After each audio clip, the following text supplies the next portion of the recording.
बधे के जैसा, बंध के जैसा कुछ, ठीक है। तो इसमें दोस्ती का वर्णन है, मित्रता का वर्णन है, बहुत मर्मस्पर्शी, बहुत भावनात्मक। सबसे पहले ये बताओ आप मुझे, कौन बताएगा कि दोस्त कौन होता है या दोस्ती क्या होती है? कौन बताएगा? गलत हो गया तो कोई बात नहीं, बस हम सीख रहे हैं। कोई भी एक, कुछ भी। जी हाँ, आप। दोस्त वो होता है जो हर सुख दुख में हमारा साथ देता है। जी बहुत बढ़िया, तालियां बजाइए इनके हौसले के लिए। तो इन्होंने जो कहा कि दोस्त वो होता है जो सुख दुख में हमारा साथ देता है, क्या यह सही है? क्या दोस्त वो होता है जो आपके पीछे पीछे चलता है?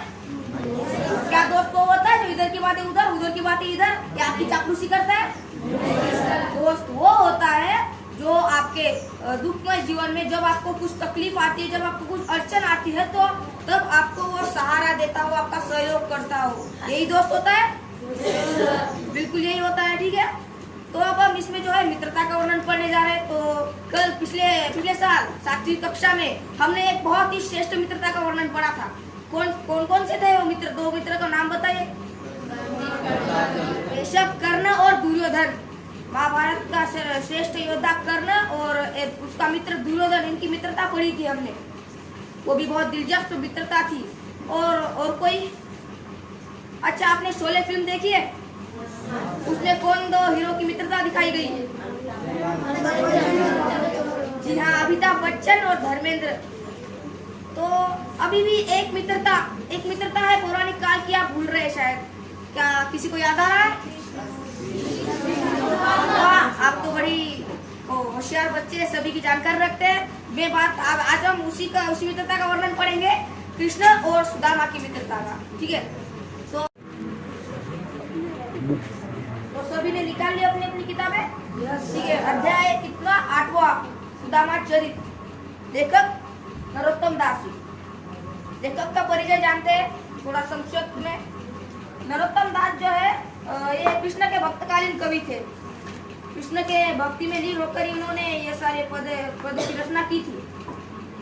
इसमें जो है नरोत्तम दास जी ने ब्रज भाषा का माधुर्य सौंदर्य बताया गया है, ब्रज भाषा का, ठीक है।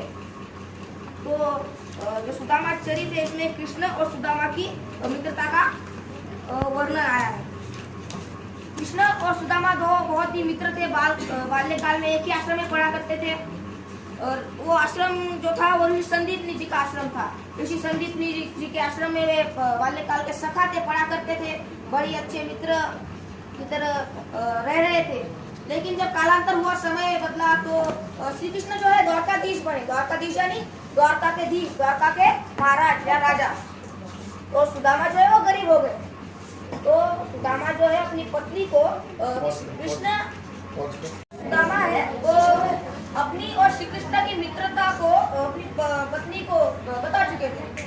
तो उनकी पत्नी जो थी वो कहते हैं कि जाओ मदद मांगो श्री कृष्ण से, आपके द्वारकाधीश है वो तुम्हारी मदद जरूर करेंगे। श्री कृष्ण तो सुदामा हिचकिचाते हैं। सुदामा को लगता है मित्र है, लेकिन मैं मदद कैसे मांग सकता हूँ उससे? वो तो मित्र है मेरा, मदद करेगा या नहीं करेगा इसमें वो संकोच नहीं करते, लेकिन जाना नहीं चाहते थे। उनकी पत्नी कहती है कि जाओ, और उनकी पत्नी के आग्रह पर वो जाते हैं। सुदामा गरीब हालत में थे, गरीब परिस्थिति थी उनकी तब। तो छोटी सी धोती, एक फटी धोती, पैरों में कोई साधन नहीं, पैरों में कोई वाहन नहीं, ऐसे ही वे चले गए। लेकिन उनकी पत्नी जब वो जा रहे थे तो उनकी पत्नी कह देती है कि खाली हाथ जाओगे अपने मित्र से मिलने? तो कहती है कि फिर क्या लेके जाओ? तो उनकी पत्नी जो है उन्हें सूखे चावल यानी तंदूर देते, सूखे चावल देती है। इसी को साथ लेकर वो जाते हैं। और जब वो द्वारका पर पहुंचते, द्वारका में जाते हैं, प्रवेश करते, तो जो द्वारपाल होता है उस राजमहल का, वो उन्हें रोककर कहता है कि कौन हो तुम, अपना नाम बताओ। सुदामा कहते हैं कि मेरा नाम सुदामा है। किस गांव के? वो पूछता है द्वारपाल कि मैं अपने गांव से आया हूँ। सुदामा अपना नाम बताते हैं। वो कहते हैं कि श्री कृष्ण ने जाकर कहो कि उनके मित्र सुदामा उनसे मिलने आए हैं। द्वारपाल श्री कृष्ण के पास जाता है और उनसे कहता है कि एक गरीब ब्राह्मण राजमहल के द्वार पर खड़ा है और कह रहा है कि वो आपका मित्र है और अपना नाम सुदामा बता रहा है, पता नहीं किस गांव का है। श्री कृष्ण जैसे ही सुदामा का नाम सुनते हैं सारे काम धाम छोड़कर नंगे पैर ही उनसे मिलने दौड़ चले जाते हैं। जब सुदामा को वो अंदर लाते हैं तो उनसे पूछते हैं कि इतने दिन तुम कहाँ थे मित्र, इतना सांसद यानी कष्ट भोगते रहे, इतना कष्ट भोगते रहे, इतना गरीबी में जीवन व्यतीत कर रहे, मेरे पास क्यों नहीं आए, मैं मदद करता। सुदामा कुछ नहीं कहते और श्री कृष्ण जब उन्हें बड़ी आदर भाव के साथ अपने राजगद्दी पर बिठाते हैं। जब अतिथि सत्कार होता है, ठीक है, अतिथि सत्कार तो सबसे पहले पैर धोते हैं, जिसको हम श्रेष्ठ बताते हैं। श्री कृष्ण ने तो जब सुदामा आते हैं तो श्री कृष्ण उनसे मिलते हैं और उनको अपने स्थान पर बैठाते हैं जहाँ पर स्वयं श्री कृष्ण बैठा करते हैं, ठीक है। तो ऐसा होता है, आगे क्या होता है ये जो हम देखेंगे ही, लेकिन इससे पहले हम अपने जो बंद लिखे हैं नरोत्तम दास जी ने उन पर थोड़ी नजर डालते हैं। इनके माध्यम से हम देखते हैं, कहानी के माध्यम से मैंने आपको थोड़ा सा परिचय दे दिया है। सबसे पहला बंद पढ़ते, ठीक है। शीश पगान जगा तन में प्रभु जाने को आही बसे के ही ग्रामा, धोती फटी सी लटी दुपटी और उपाय उपान को नहीं सामा, द्वार खड़ो द्विज दुर्बल एक रहो चकिस वसुधा अभिरामा, पूछत दीन दयाल को धाम बतावत आपन नाम सुदामा। शीश शब्दार्थ देखते हैं थोड़े।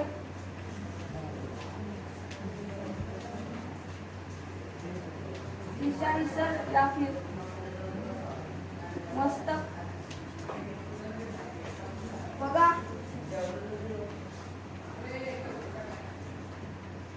पगा यानी पगड़ी,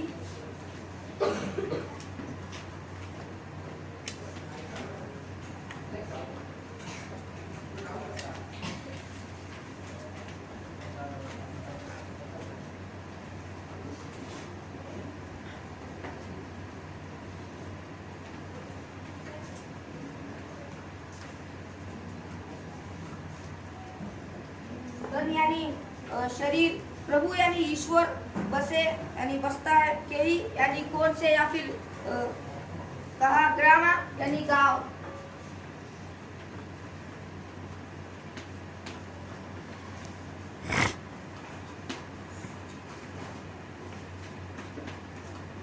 ग्रामा यानी गांव में।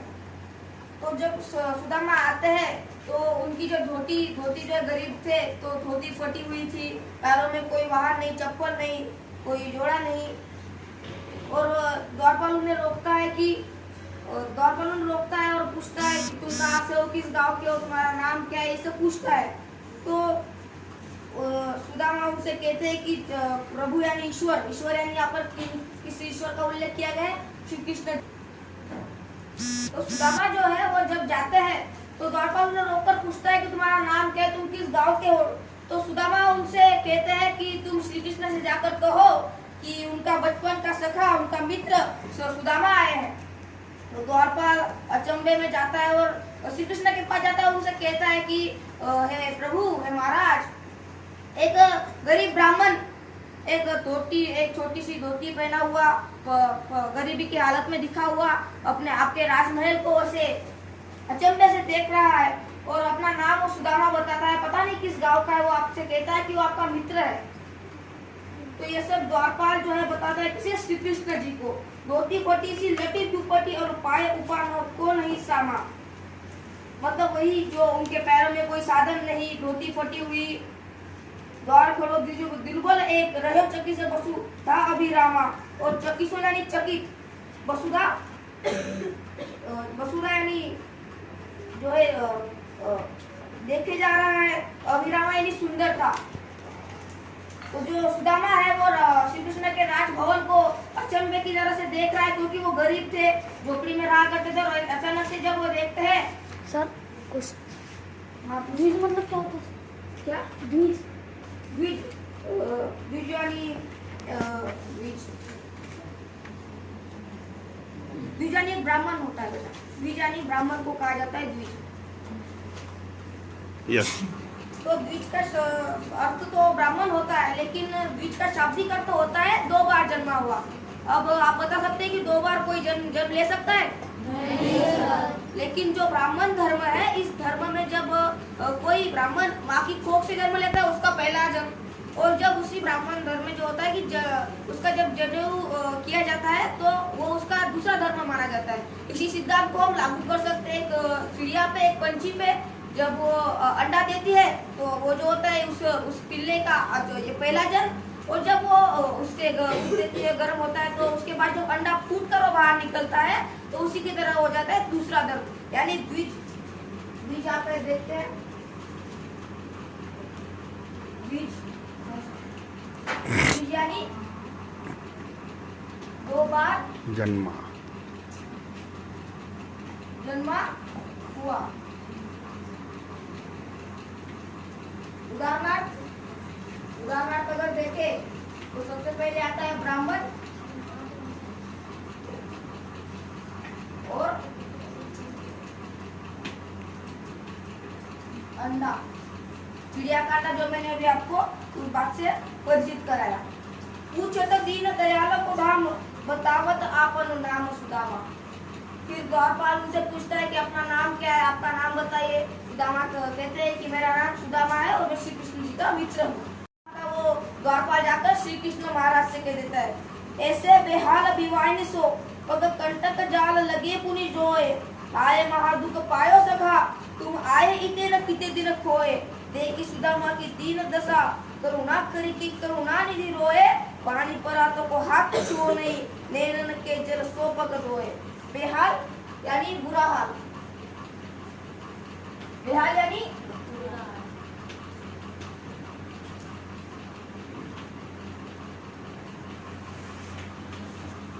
विवाइन यानी पैरों की फटी एड़िया।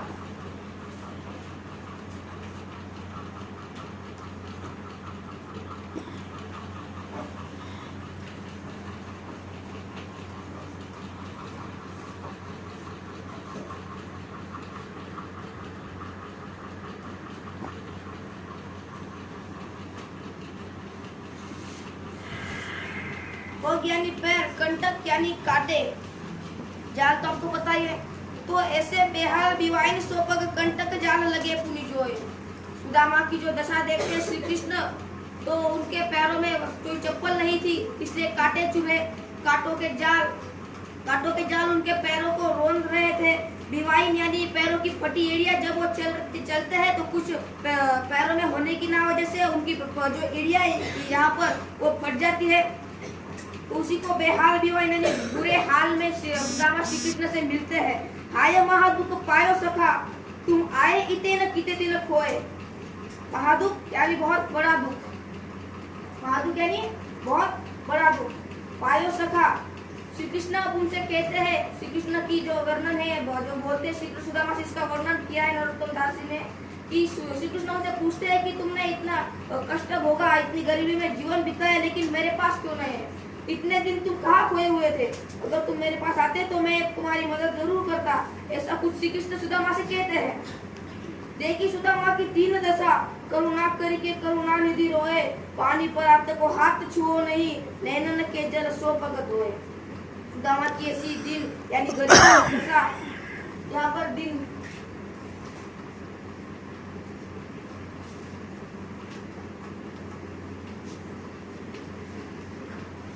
इसमें जो शब्द है दिन में का, तो इसमें जो शब्द है दिन, यहाँ पर दिन की मात्रा, यहाँ पर दिन की जो मिलानिटी है वो देखिए। यहाँ पर दिन जो है वो बड़ी मात्रा है, द की बड़ी मात्रा है, दीर्घ मात्रा है, तो इसका अर्थ होता है गरीब। लेकिन दूसरा एक दिन होता है यह वाला दिन, जिसमें छोटी मात्रा होती है द की, तो इस दिन का अर्थ होता है दिवस। क्या होता है? इसमें आप गलती मत कीजिए कि ये जो बड़ी दीर्घ मात्रा है द की, वो दिन गरीब हो जाता है, और जो छोटी मात्रा है दिन, वो उसका अर्थ हो जाता है दिवस। ठीक है, तो बंद पर आते हैं, दूसरे बंद पर। देखी सुदामा की दीन दशा, करुणा करी के करुणा निधि रोए। अब छोटे बचपन के मित्र थे, एक साथ पढ़े थे, एक ही आश्रम में, संदीप ने के आश्रम में, तो उनकी दशा देखकर श्री कृष्ण रोने लगे। उन्होंने उनको यथोचित स्थान पर बैठाया, अपने स्थान पर बैठाया, और अतिथि सत्कार करने के लिए पानी बुलाया एक परात में। ठीक है, पानी बुलाया, तो श्री कृष्ण जब उनके पैरों पर नजर गई, उनके पैर धोना चाहते थे श्री कृष्ण, तो उनकी जब पैरों पर नजर गई तो वे रो पड़े कि इतने कष्ट सहते रहे फिर भी मेरे पास नहीं आए, और आज आए तो इसी दिन दशा में आए हैं। और जब उन्होंने पैरों को हाथ लगाया उनको धोने के लिए, तो जब वो इतना रोए कि जो उनके आंसू थे उन्हीं से ही उनके पैर धुल गए। इतना प्रेम था, इतनी करुणा का जो वर्णन है नरोत्तम दास जी ने अपने इस बंध में किया है। ठीक है, पानी परात को हाथ छू नहीं, नैनन के जल सो पग धोए। नैनन के जल यानी आंसू, आंसुओं को नैनन के जल यहाँ पर कहा गया है। सो यानी से, पग यानी पैर, धोए यानी धोना। पानी परात को उन्होंने पानी के परात को हाथ भी नहीं लगाया और उनके आंसुओं से, नैनन के जल से ही सुदामा के पैर धुल गए। इतना प्रेम था उन दोनों में। आगे विषय बदलते हुए कहते हैं कि कछु भाभी हमको दियो तो तुम काहे न दे, चापी कोठरी काख में रहो कहो के ही है। अब सुदामा जो है इतना बड़ा राजभवन देखते थे श्री कृष्ण का, और अचंभे में पड़ जाते कि मैं छोटी सी झोपड़ी में रहने वाला राजभवन में आया हूँ। तो मैंने आपको कहानी के माध्यम से शुरुआत में बताया था कि जो सुदामा की पत्नी है उनको क्या देती है, चावल देती है, कच्चे चावल देती है, सूखे चावल। तो सुदामा को लगता है मैं कैसे दे सकता हूँ उसे, वो ये तो महाराज है मेरे पास से ले गया, क्या उनको अच्छा नहीं लग रहा था सुदामा को कि मैं कैसे दूँ। तो वो छुपा रहे थे ऐसे, अपने पीछे दबा रहे थे उस पोटली को जिसमें क्या थे, चावल थे। तो श्री कृष्ण देख लेते हैं। अब उन्होंने देखा है तो भाभी हमको दियो उसको तुम काहे न दे, जो भाभी ने हमको कुछ दिया है तो तुम दे क्यों नहीं रहे हो, ऐसा श्री कृष्ण उनसे प्रश्न करते हैं। चापी पोटरी काख में रहो क्यों के है, क्या कारण है इस बात का कि तुम मुझसे छुपा रहे हो जो भाभी ने मेरे लिए दिया है। आगे कहते हैं कि आगे चना गुरु मातु गए थे, लये तुम चाबी हमें नहीं दीने, श्याम कलो मुस्काए सुदामा सो, चोरी की बाण में होजू प्रवीणे। कोठरी काख में चापी रहे तुम, बोलत नाही सुदारस भीने, पाछिली बाणी अजोन तज तुम, तैसे भाभी के तंदुल कीने। काक मतलब बगल या फिर कंधे के नीचे का जो भाग होता है उसे काक कहा जाता है। सर एक बार फिर से बताना। वही लाइन, चापी पोटरी काख में रहे कहो के ही है। चापी पोटरी काख में रहे कहो के ही है। अच्छा प्रश्न किया उन्होंने। ठीक है, मैं आपको एक बार फिर से बताता हूँ। चापी यानी छुपाना,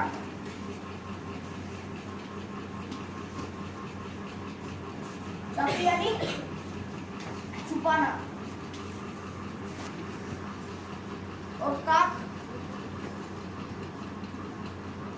यानी कंधे के नीचे का जो हिस्सा होता है उसे कहते हैं। फिर से बोलो।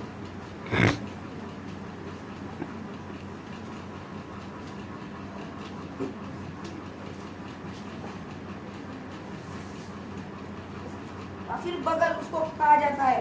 तो वो जो अपने बगल में यानी कंधे के नीचे का जो भाग होता है उसमें पोटली छुपाते हैं, तांदुल की जो चावल की पोटली वो छुपाते हैं, और श्री कृष्ण को देने से हिचकिचा रहे थे, इसलिए वो छुपाते। तो श्री कृष्ण उनको देख लेते हैं और उनसे कहते हैं कि जो भाभी ने मुझे तंदुल दिए है वो तुम छुपा क्यों रहे हो, मुझे दे क्यों नहीं रहे, ऐसा प्रश्न वे कहते। क्या अब आपको समझ में आया जो आपने प्रश्न किया था। फिर आगे बढ़ते हैं कि अब श्री कृष्ण ने देख लिया तो वो मांगेंगे जरूर। आगे कहते हैं कि एक कहानी है कि सुदामा को गरीब क्यों कहा जाता है, सुदामा गरीब क्यों रहे। ठीक है, एक कहानी है। जब श्री कृष्ण और सुदामा छोटे थे तो श्री संदीपनी जी के जो बीवी थी उन्होंने उनको एक काम दिया, आश्रम में पढ़ा करते तो काम दिया कि जाओ और जाकर लकड़ियां तोड़कर लाओ, आग जलानी है। तो वो जब जाते हैं तो श्री कृष्ण जो है ऊपर पेड़ पर चढ़े और सुदामा जो है नीचे थे। अब जाते वक्त सुदामा को जो है जो गुरु माता यानी कि गुरु की बीवी या फिर उसे गुरु माता कहा जाता है। ठीक है, तो गुरु माता ने उनको चले दिया किसे, सुदामा को। तो जब श्री कृष्ण ऊपर चढ़े तो लकड़ियां तोड़कर नीचे फेंक रहे थे, सुदामा जो उसको इकट्ठा कर रहे थे, जमा कर रहे थे। ठीक है, एकत्रित कर रहे थे। तभी जो होता है मौसम बिगड़ता है, घनघोर बारिश आ जाती है। तो श्री कृष्ण ऊपर ही रह जाते हैं, सुदामा पेड़ के छाव में होते हैं। तो सुदामा को याद आता है कि अरे गुरु माता ने तो हमें चले दिए थे, तो वो चने जो है दोनों के लिए थे, श्री कृष्ण और सुदामा के लिए। लेकिन सुदामा वो चने जो है अकेले ही खाते हैं। तो यहाँ पर उसी बात का उल्लेख है। आगे चना गुरु मातु दे थे नए तुम चाबी हमें नहीं दीने। चाबी यानी चबाना।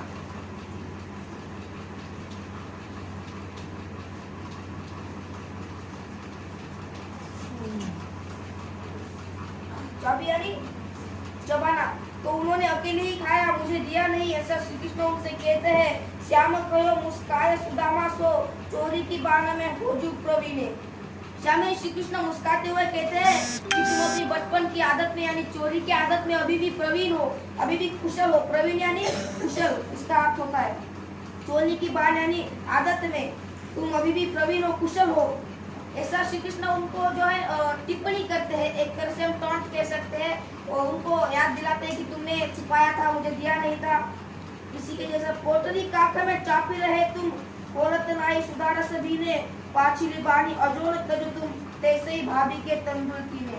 पोटरी यानी छोटी सी पोटली, काक यानी यहाँ पर लिखा है बगल, कंधे के नीचे का भाग। चापी यानी छुपाना, दबाकर।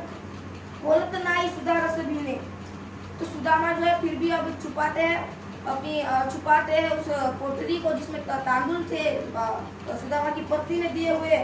श्री कृष्ण को देने से हिचकाते इसलिए देते नहीं। और सुधारस यानी इसका अर्थ होता है अमृत। सुधारस यानी अमृत। पाछिली बानी अजोल तज तुम तैसे भाभी के तंदुल की ने।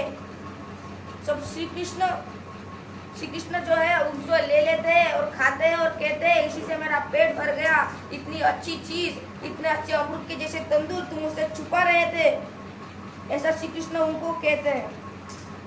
ये तो जो श्री कृष्ण, तो आपको पता है कि श्री कृष्ण ने महाभारत में द्रौपदी के दिए हुए एक छोटे से चावल के दाने से पूरे विश्व का पेट भर दिया। तो ये तो सुदामा थे, उनके बचपन के मित्र थे, तो उनको कैसे निराश कर सकते थे, इसलिए उन्होंने खाए और उनका जो पेट भर गया, ऐसा उन्होंने श्री कृष्ण को कहा। ठीक है, तो इसके आगे श्री कृष्ण जो है मदद मांगने के लिए आते हैं।